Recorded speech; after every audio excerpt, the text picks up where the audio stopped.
फिर रघुनाथ दास गोस्वामी चले आए हैं आदि सप्तग्राम अपने पित्रालय में। आकर के तो अब इंतज़ार कर रहे हैं कब मौका मिले महाप्रभु की, कब कृपा होगी, हम इस संसार बंधन से मुक्त होकर के आप प्रभु के प्रेम सान्निध्य करने के लिए हम चले जाएंगे। आह, ऐसे शुभ दिन, शुभ मंगल समय के इंतज़ार कर रहे हैं अधीर आग्रह लेकर के, कब प्रभु की कृपा होगी कि हम चलेंगे ये संसार बंधन से मुक्त होकर के, ऐसे भावना लेकर।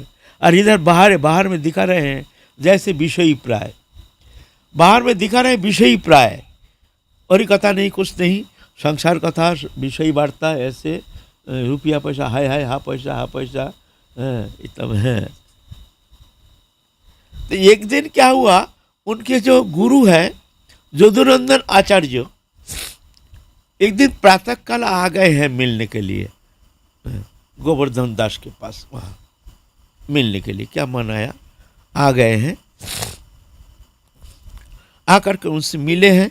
अब जाएंगे तो रघुनाथ कह रहे हैं पिता से, पिताजी मैं थोड़ा गुरुजी को थोड़ा सा आगे, थोड़ा पीछे अनुगमन करके थोड़ा सा आगे चल के मैं आ रहा हूँ अभी। हाँ बेटा जाओ। जानते तो नहीं है जो उसका मन में क्या है, जानते बेटा तो अब अच्छा हो गया, अब तो पहले जैसे यार बैरागी वैसे नहीं है, अभी तो बहुत सुधर गया है हमारे बेटा, भाई नहीं, अच्छा जाओ बेटा जाओ, गुरुजी को थोड़ा आगे चल के आगे उनको पहुंचा के आ जाओ।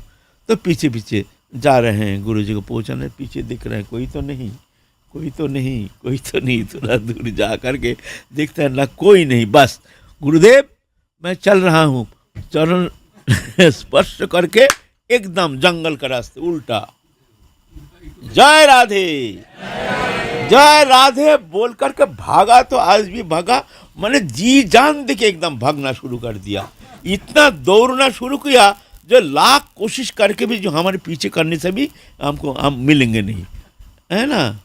ऐसे भागते भागते जंगल मंगल पार, माने कोई ठिकाना नहीं, ये ऐसे दौड़ रहा है, कहीं गिर रहा है तो कहीं चोट लग रहा है, उस तरफ ध्यान नहीं, कहीं भेज दें, जाओ ढूंढो, जाओ भागो, तुम लोग भी भाग के देखो कहाँ गया है, उसका मौका देना नहीं है।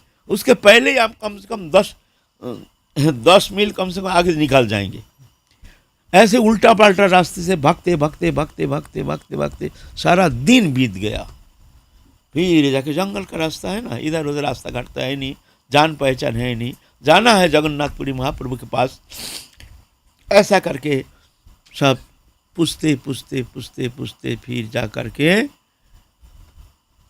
बड़े कष्ट से कई दिन में आया, 12 दिन में ना, 12 दिन में है ना, 12 दिन में आया जगन्नाथपुरी, बंगाल से वहाँ आदि सप्तग्राम से, वहाँ से दूर है 500 किलोमीटर के ऊपर जगन्नाथपुरी। महाप्रभु के उसमें मात्र 3 दिन भोजन किए, 12 दिन के अंदर 3 दिन मात्र भोजन, कहीं तो पानी पी के, कहीं कैसे, इस तरह से मन इतना व्याकुलित है जो कब हम पहुँचेंगे महाप्रभु के प्रेम सान्निध्य प्राप्त करने के लिए, उनके सान्निध्य में कब आएंगे। ऐसे तीव्र व्याकुलता, जहाँ व्याकुलता उत्कंठा है वहाँ खाने में रुचि थोड़ी होती है। हम लोग को तो ऐसा नहीं है, देहात्म बुद्धि संपन्न, देह में ही हमारे आवेश है, इसीलिए खाने का भी आवेश हमारा ज़्यादा है। खाने का आवेश ज़्यादा होने का कारण शरीर में आत्मबुद्धि, वहाँ तो शरीर में आत्मबुद्धि है नहीं, तो खाने के लिए कोई रुचि ही नहीं। इस तरह से बड़े कष्ट स्वीकार करके रघुनाथ दास गोस्वामी आए हैं महाप्रभु के चरण प्रांत में आकर के एकदम धड़ाम करके गिर गए चरण में। अरे कौन है भाई, कौन है? देखते हैं, प्रभु मैं हूँ आपके दास प्रभु। अरे रघुनाथ तुम आ गए हो रघुनाथ, वाह, विषय विष्टा से तुमको प्रभु ने बड़ी कृपा करके तुमको बुला लाए हैं, ठीक है कोई चिंता नहीं। फिर महाप्रभु उनको एकदम छाती में भर लिए हैं और महाप्रभु के प्रेम रूप आलिंगन प्राप्त करके वो धन्य हो गए, कृतकृत्य हो गए हैं, जीवन सफल हो गए हैं।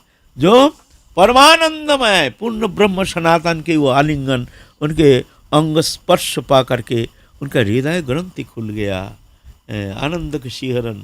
इतना दिन जो संताप, जो विरह वेदना सहन करके, जितना कष्ट सहन करके संसार में दावानल पीड़ित होकर के जिस तरह से संसार में रह कर आए हैं, अब उतना कष्ट आज जैसे शीतलता, एक महाशांति, एक अद्भुत शांति का प्रलेप, हृदय जैसे एक शीतल हो गया, परम शांति इस तरह से धन्य हो गया।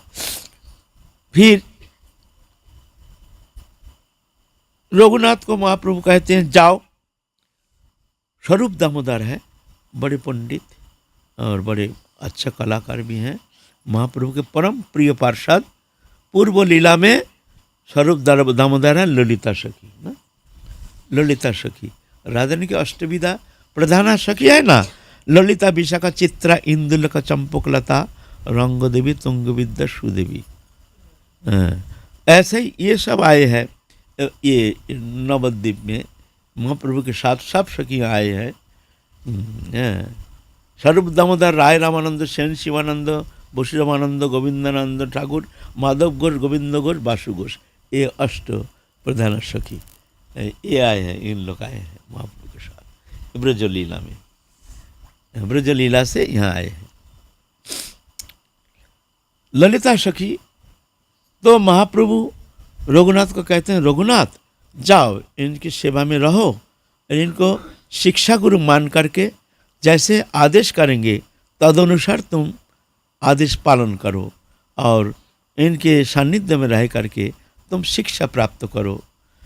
और देखो रघुनाथ, हम जितना नहीं जानते हैं, हमसे भी ज़्यादा तो ये स्वरूप दामोदर जानता है। हमारे इतना शास्त्र ज्ञान नहीं है, स्वरूप दामोदर का जितना शास्त्र ज्ञान है, तुमको क्या कहें, हमसे भी ज़्यादा ये जानकारी है। लेकिन ये शब्द रघुनाथ को पसंद नहीं आया, कुछ कहा नहीं, लेकिन मन में थोड़ा सोचे हैं महाप्रभु हमको बहकाने के लिए ऐसा शब्द कह दिया जे ये हमसे भी ज़्यादा पंडित है, ज़्यादा ज्ञानी है ऐसे, लेकिन बात जाचा नहीं, मज़ा तो आया नहीं मन में। ठीक है, ना तो कर नहीं पाए, ठीक है। आए हैं स्वरूप दामोदर के पास, स्वरूप दामोदर के पास आकर के वो रह रहे हैं। स्वरूप दामोदर उनको शिक्षा देते हैं, भजन शिक्षा आदि प्रदान करते हैं। तो मन में बार बार एक खटका लग रहा है रघुनाथ दास गोस्वामी का, कि महाप्रभु हमको कोई उपदेश नहीं किया, हमको क्या करना चाहिए क्या नहीं करना चाहिए। ठीक है, महाप्रभु जो कह रहे हैं तो परम पंडित है, अच्छा है, लेकिन मेरी मन की इच्छा जब महाप्रभु एक बार हमको तो कुछ कह दें हमारे कल्याण के लिए, तुम ये करो ये करो ये करो।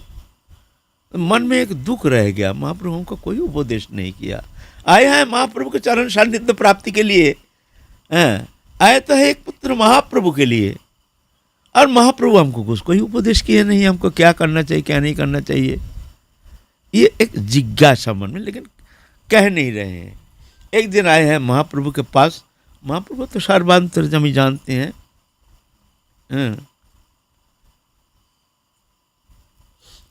कहते हैं रघुनाथ तुम्हारा मन की जो इच्छा हम कुछ कहें। देखो हमसे तुम्हारा तो विश्वास नहीं, हमसे वो ज़्यादा जानकारी है स्वरूप दामोदर का, फिर भी तुम जब तुम्हारे मन में एक इच्छा जो हम तुमको कुछ कहें, तुम्हारे मन में ऐसे एक जिज्ञासा, तो मैं कहता हूँ सुनो। ग्राम्य कथा ना कहिबे ग्राम्य वार्ता ना शुनिबे, भालो ना खाइबे और भालो ना पढ़िबे, अमानी मानो तो कृष्ण नाम सदा लबे, ब्रजे राधा कृष्ण सेवा मानुषे करिबे। जाओ ये सुन लो, ये जो उपदेश दिया इसको धारण करो, बस इसी में तुम्हारा परम कल्याण हो जाएगा।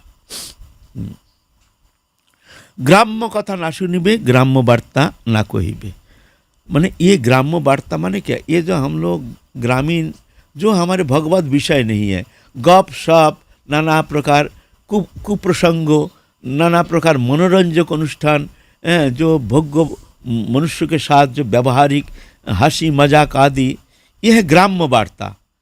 ये साधु के लिए निषेध है। ये सब वार्ता कभी कभी मन को प्रभावित करने में समर्थ हो जाता है। ये बहुत विघातक होता है। ज़्यादा जो ग्रामीण लोगों का, ग्रामीण लोग माने जो भगवत भजन नहीं करते नहीं है, बहिर्मुख है, भोग वृत्ति जिनके भीतर प्रबल है, भजन से कोई संबंध नहीं है, और उनके साथ हम लोग गपशप करते हैं और वो ग्रामीण कथा, ग्राम्य वार्ता, कहीं भोग वृत्ति, ये सब विषय वार्ता, मतलब ये विघातक होता है। ऐसे वार्ता सुनना नहीं चाहिए।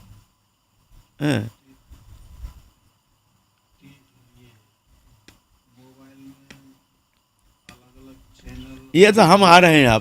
आप तो सबसे बड़ी बात है हमारे अंदर जो मोबाइल आ गया है ना, एक ग्राम्य वार्ता का एक प्रधान सेंटर बन गया है।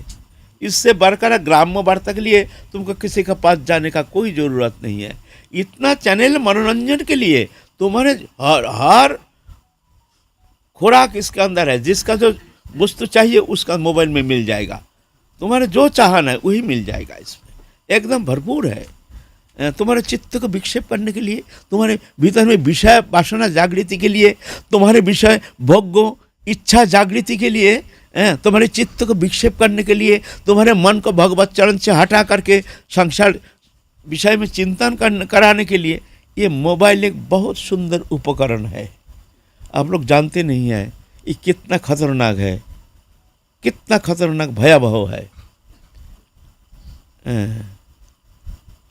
एक दृश्य कम से कम कुछ समय के लिए तुम्हारे चित्त को विक्षेप करके, तुमको चंचल करके, तुमको भगवत शरण से मन को हटा करके दीर्घ समय के लिए वो बहिर्मुख करने के लिए समर्थ है। ऐसे ऐसे वस्तु उसमें निहित है, ऐसे सब सौदा उसमें भरपूर है। इसीलिए परम मंगलकारी साधक के लिए, मंगलकामी साधक के लिए ये मोबाइल से बहुत दूर रहना बहुत ज़रूरी है। अभी समय आ गया, मोबाइल तो रखना है, रखना पड़ेगा, लेकिन वो कैसे? उसको स्विच ऑफ करके, स्विच ऑफ नहीं, ऐसे रख दो दूर। फिर जब तुम्हारा समय हो देखो कहाँ से कितना मिस कॉल है, कहाँ अटेंड करना ज़रूरी है। नहीं तो कोई बात नहीं, तुम्हारा जिससे बात करना है बात करके फिर उसको वही रख करके बस अलमारी में रख कर बंद कर दो। फिर देखना ही है, आना ही है नहीं क्या हो रहा क्या नहीं हो रहा। इस तरह से व्यवहार कर सकते हो। लेकिन वो जो काम नहीं है, बैठे बैठे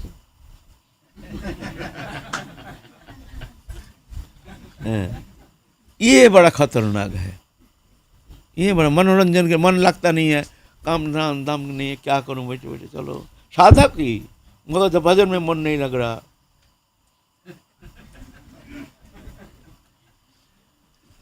है ना?